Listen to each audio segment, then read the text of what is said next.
We're off on a trip of a lifetime to Albania and Uzbekistan and lots of places that aren't in between. After a great time in Porto, we dropped down by bus to Lisbon. Lisbon is the capital city of Portugal and an incredibly interesting mix of old and new. The Portuguese history includes famous adventurers that circumnavigated the world, a very strong Catholic influence, and a madman dictator that ruled the country with an iron fist for 40 years that only finished in the relatively recent 1970s.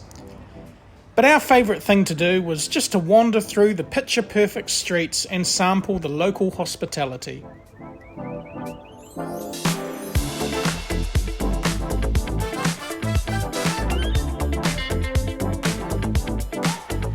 Lisbon is a very fashionable place to be.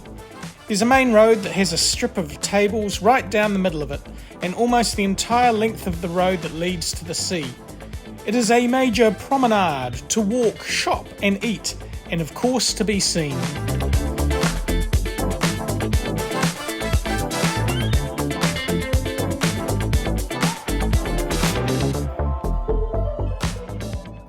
We visited a couple of viewing platforms while we were in Lisbon.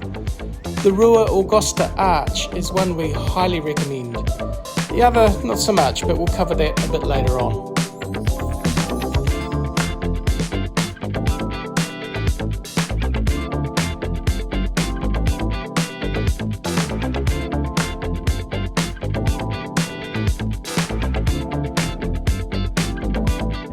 How about that for a big toe?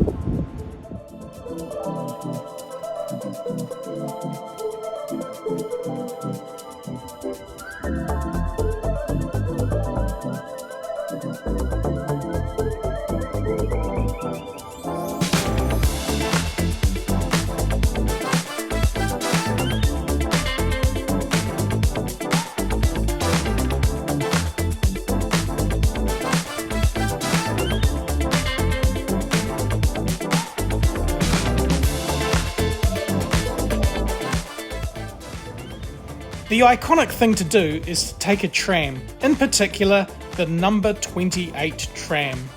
The queue for this is usually long and you are packed in like sardines at various points along the route, but it's great fun.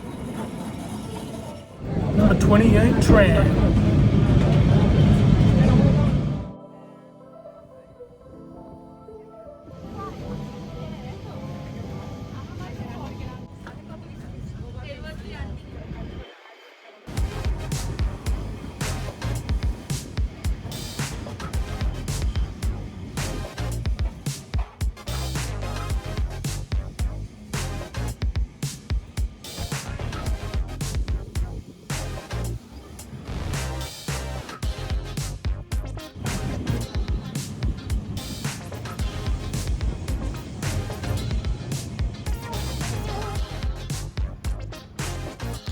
As is our custom in a new city, we also joined a walking tour, which are really good options for getting the local perspective on the history and customs of a new city.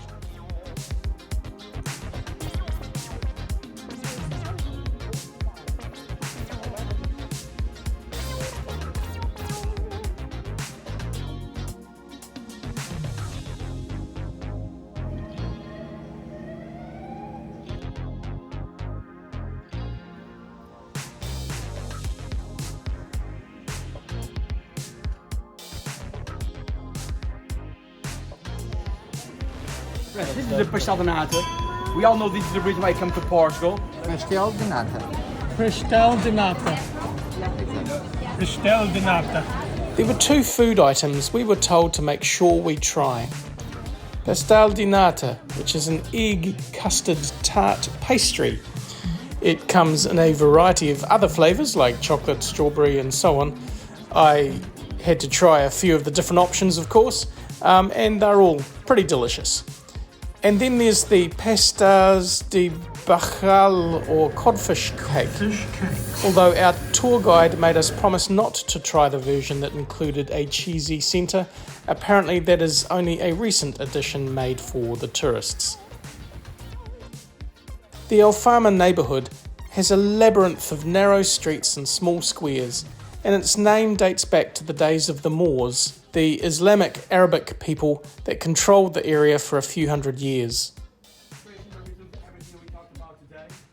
Pink Street is the party area of Lisbon. We wandered down there in the middle of the day, but I'm picking the atmosphere would be very different at night time.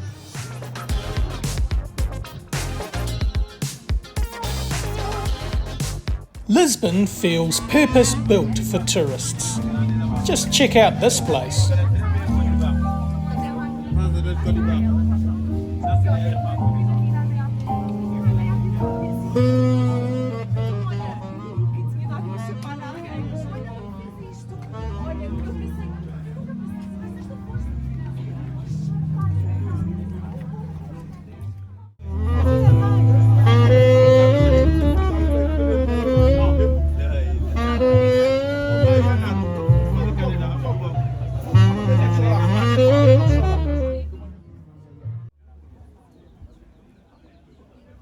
Lisbon has as its symbol a boat with two ravens, and this comes from a legend about a saint's body that was lost, but then it was found again thanks to a couple of ravens that showed a king where to dig.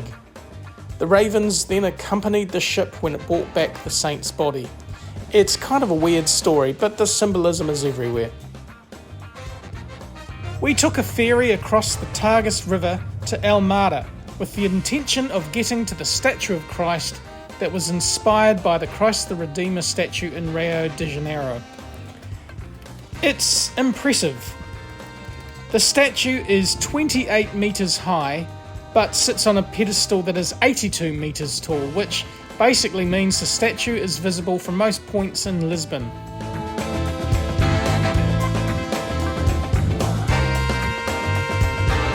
This is also a good point to acknowledge the Golden Gate Bridge copy that connects Almada to Lisbon. Apparently it used to be named the Salazar Bridge. It was renamed the April 25th Bridge, which was the date of the Red Carnation Revolution. This was a peaceful but effective coup d'etat that finally brought an end to the dictatorship.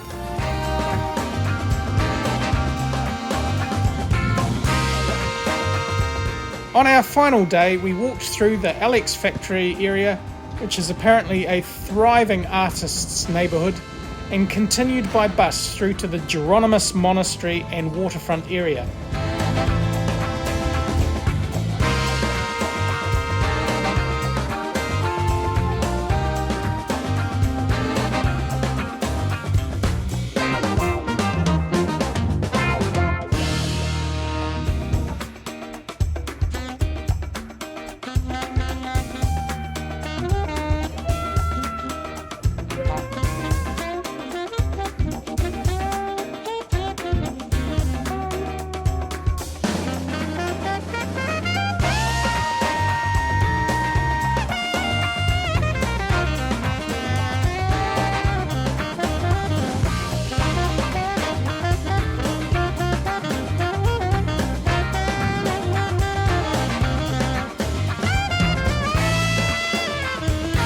Doca de boom, successo!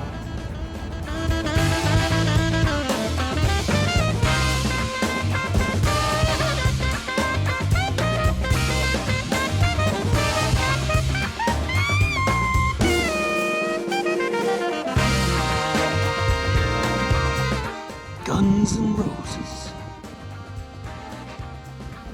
Hey, it's the land of Oz.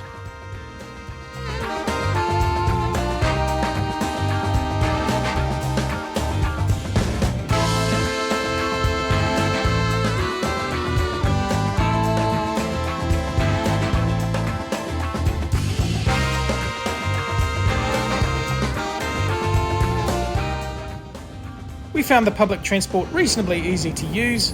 We took the metro, a bus, a tram, and a private car that we thought was a taxi but probably wasn't, but all went without a hitch.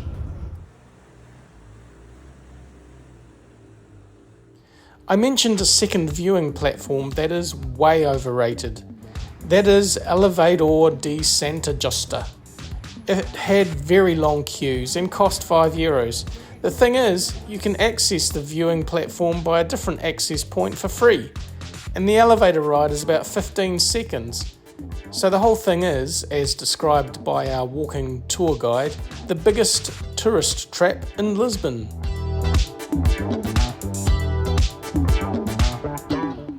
Overall, Lisbon has a vibe and an energy level that is awesome to be part of.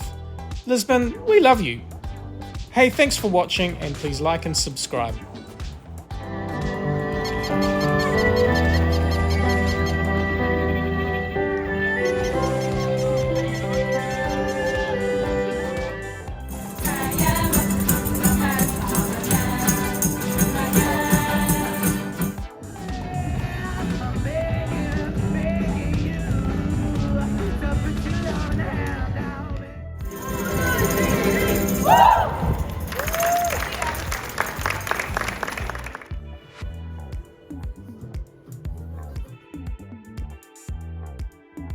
If you have been following us for a while, you know we did an 800-kilometre walk called the Camino. As is the custom with that pilgrimage, we both carried shells attached to the back of our packs. Rather than leaving them in a hotel rubbish bin or at the airport customs bin, we decided to leave them near the feet of Jesus, literally, at the statue of Cristo Rey.